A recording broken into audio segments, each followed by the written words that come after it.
दोस्तों नमस्कार। स्वागत आप सभी का एमजीवी स्टडी पॉइंट यूट्यूब चैनल में। तो दोस्तों आज की हमारी मिक्स क्वेश्चन सीरीज नंबर है 59 और ये 59 नंबर सीरीज है कंप्यूटर की, जिसमें एमसीक्यू टाइप टोटल 20 क्वेश्चन है। तो बात करेंगे आज एमएस एक्सेल के पार्ट 3 वीडियो की। और अब हम बात कर रहे हैं एमएस एक्सेल का ये पार्ट 3 वीडियो है, जिसमें मिक्स क्वेश्चन है। UPPCL JMRC exam based computer series है और सभी परीक्षाओं के लिए महत्वपूर्ण रहने वाला ये वीडियो है। तो इसे लास्ट तक जरूर देखें, लाइक शेयर भी करें। अभी तक अपने यूट्यूब चैनल को सब्सक्राइब नहीं किया तो जरूर इसको सब्सक्राइब करें और अपने फ्रेंड्स को भी फॉरवर्ड करते रहिए। तो चलिए आज हम बात कर लेते हैं इन 20 क्वेश्चन की।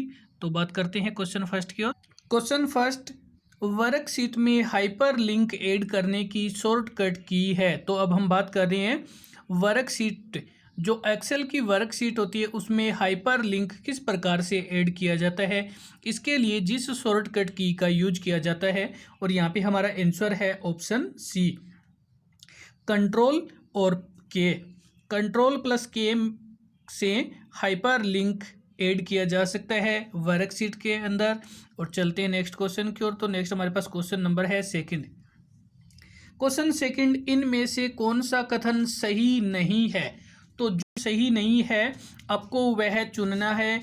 और यहाँ पे हमारा आंसर है ऑप्शन बी, एक्सेल सीट का एक्सटेंशन .doc होता है। ये कथन सही नहीं है। और चलते हैं नेक्स्ट क्वेश्चन की ओर। तो नेक्स्ट हमारे पास क्वेश्चन नंबर है 3। क्वेश्चन 3 में बात करें तो यहाँ पे आपसे पूछा जा रहा है रो और कॉलम के कॉमन बिंदु को कहते हैं। तो यहाँ पे हम बात कर रहे हैं रो और कॉलम दोनों के बीच का जो कॉमन बिंदु है वो कहलाता है ऑप्शन बी, सेल कहलाता है। रो और कॉलम के जो कॉमन बिंदु है वो सेल कहलाता है। और चलते हैं बढ़ते हैं अगले क्वेश्चन की ओर। तो नेक्स्ट हमारे पास क्वेश्चन नंबर है 4। क्वेश्चन 4 आपके सामने स्क्रीन पे है और आपसे पूछा जा रहा है कि स्प्रेडशीट में कौन यूज कर सकता है। तो अब हम बात कर रहे हैं जो स्प्रेडशीट है इसको कौन यूज कर सकता है। तो यहाँ पे हमारा आंसर ऑप्शन डी, ये सभी। स्प्रेडशीट को उपरोक्त सभी financial professional, engineer, stock broker, ये सभी है ये स्प्रेडशीट का यूज कर सकते हैं, प्रयोग कर सकते हैं। और चलते हैं अगले क्वेश्चन की ओर। तो आगे हमारे पास क्वेश्चन नंबर है 5।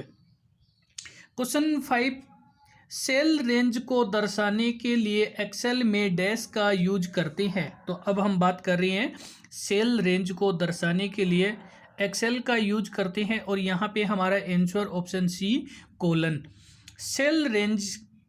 सेल की रेंज को दर्शाने के लिए एक्सेल में कोलन का प्रयोग किया जाता है।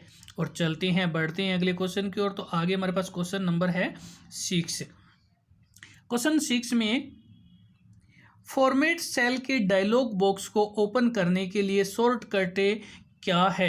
तो अब हम बात कर रहे हैं जो शॉर्टकट की। और ये फॉर्मेट सेल के डायलॉग बॉक्स को ओपन करने के लिए आप किस शॉर्टकट की का यूज करेंगे। और यहाँ पे हमारा आंसर है ऑप्शन बी, Ctrl+1। Ctrl+1 का यूज करके जो डायलॉग बॉक्स से ओपन कर सकते हैं। और चलते हैं बढ़ते हैं नेक्स्ट क्वेश्चन की ओर। तो नेक्स्ट हमारे पास क्वेश्चन नंबर है 7। क्वेश्चन 7 आपके सामने स्क्रीन पे है और पूछा जा रहा है इसमें वह प्रोग्रामिंग लैंग्वेज जिसमें एक्सेल मैक्रो कोड को रिकॉर्ड करता है। तो अब हम बात कर रहे हैं उस प्रोग्रामिंग लैंग्वेज की जिसमें एक्सेल मैक्रो कोड को रिकॉर्ड रख सकता है या रिकॉर्ड करता है। तो यहाँ पे हमारा आंसर है ऑप्शन बी, विजुअल बेसिक। वह जो प्रोग्रामिंग लैंग्वेज है वो है विजुअल बेसिक, जिसमें एक्सेल मैक्रो कोड को रिकॉर्ड करता है। और बढ़ते हैं नेक्स्ट क्वेश्चन की ओर। तो नेक्स्ट हमारे पास क्वेश्चन नंबर है 8। क्वेश्चन 8 में एमएस एक्सेल में रिप्लेस करने की शॉर्टकट की क्या है। तो अब हम बात कर रहे हैं एमएस एक्सेल में रिप्लेस करने की शॉर्टकट क्या है। और यहाँ पे हमारा आंसर है ऑप्शन सी, Ctrl+H। Ctrl+H से हम एमएस एक्सेल में रिप्लेस कर सकते हैं।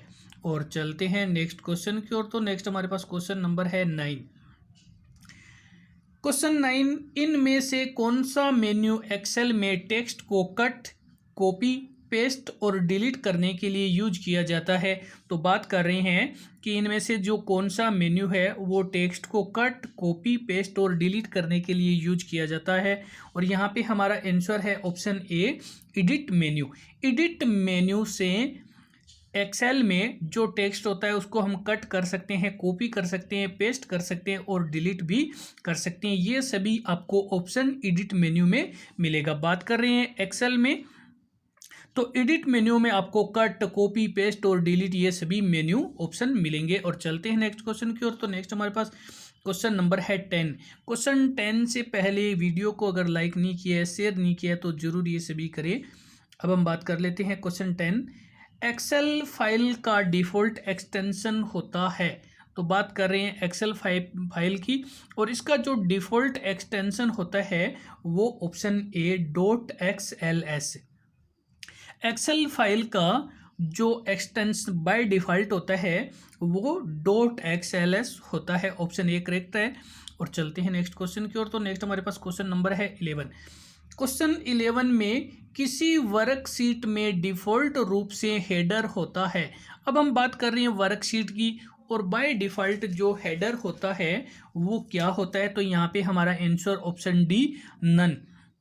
किसी भी वर्कशीट में जो बाय डिफ़ॉल्ट हेडर होता है वो नन होता है, कुछ भी नहीं होता है। और चलते हैं अगले क्वेश्चन की ओर बात करते हैं। तो नेक्स्ट हमारे पास क्वेश्चन नंबर है 12। क्वेश्चन 12 में वर्कशीट में अधिकतम रो होती है। तो अब हम बात कर रहे हैं एक वर्कशीट में अधिकतम जो रो, या हम कहेंगे हाईएस्ट, या जो मैक्सिमम रोज की नंबर्स है वो कितने होंगे? और यहाँ पे हमारा आंसर है ऑप्शन सी, 65,536 वर्कशीट की अधिकतम रो होती है। और चलते हैं अगले क्वेश्चन की ओर। तो आगे हमारे पास क्वेश्चन नंबर है 13। क्वेश्चन 13 में रेंज G2 से M12 के लिए सेल रेफरेंस होगा। तो बात कर रहे हैं रेंज G2 से लेकर के M12 तक के लिए जो सेल रेफरेंस होगा वो क्या होगा? और यहाँ पे हमारा आंसर है ऑप्शन सी, G2, उसके आगे जो ये आपको साइन दिखाई दे रहा है, और उस M2, ये सेल रेफरेंस होगा G2 से M12 तक का। और चलते हैं अगले क्वेश्चन की ओर। तो आगे हमारे पास क्वेश्चन नंबर है 14। क्वेश्चन 14 से पहले अगर वीडियो को लाइक शेयर नहीं किया तो जरूर करें। क्वेश्चन 14, एक्सेल में स्टेटस बार को शो तथा हाइड करने के लिए किस मेन्यू का यूज किया जाता है? तो अब हम बात कर रहे हैं MS एक्सेल की, और इसमें अगर आप स्टेटस बार को या तो शो करना चाहते हैं या हिड करना चाहते हैं तो उसके लिए आप किस मेन्यू का यूज करेंगे?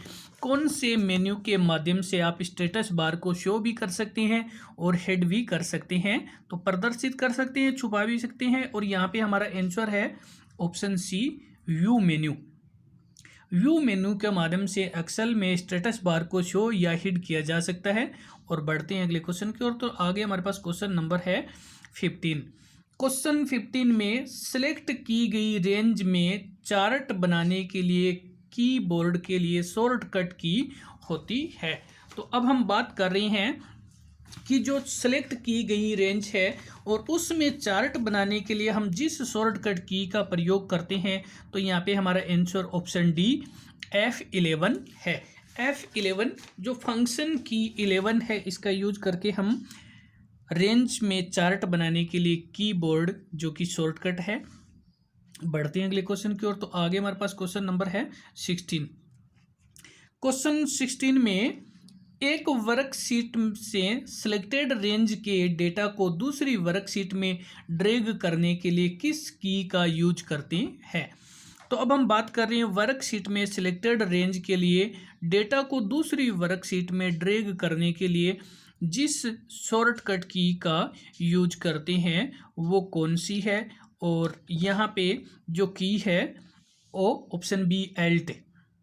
एक वर्कशीट से सिलेक्टेड रेंज के डेटा को दूसरी वर्कशीट में ड्रैग करने के लिए एल्ट की का यूज किया जाता है। और बढ़ते हैं नेक्स्ट क्वेश्चन की ओर। तो नेक्स्ट हमारे पास क्वेश्चन नंबर है 17। क्वेश्चन 17 में कॉलम डी व ई के बीच में एक और कॉलम को इंसर्ट करने के लिए आप किस कॉलम को सेलेक्ट करेंगे?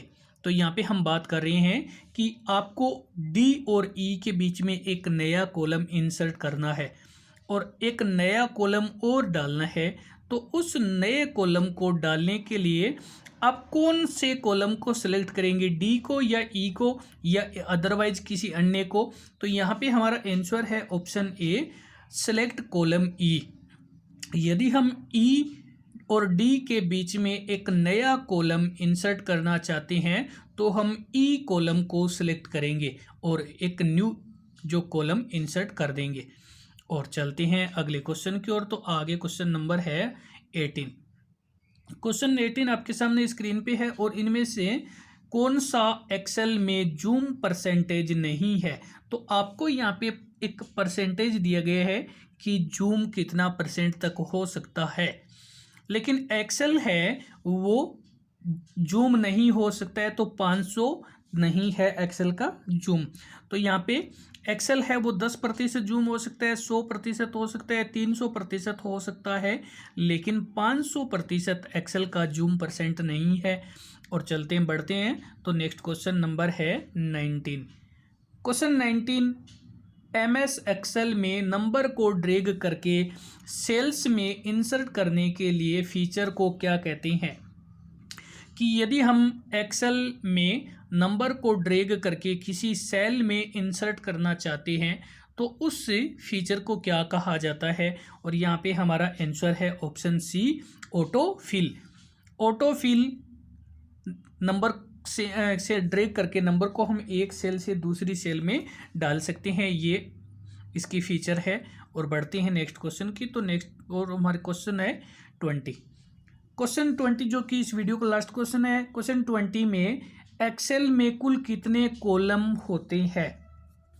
हम बात कर रहे हैं एक्सेल में कॉलम की और कितनी संख्या होती है। तो यहाँ पे एक्सेल में कुल कॉलम की संख्या होती है 256। एक्सेल में कुल 256 कॉलम्स होते हैं।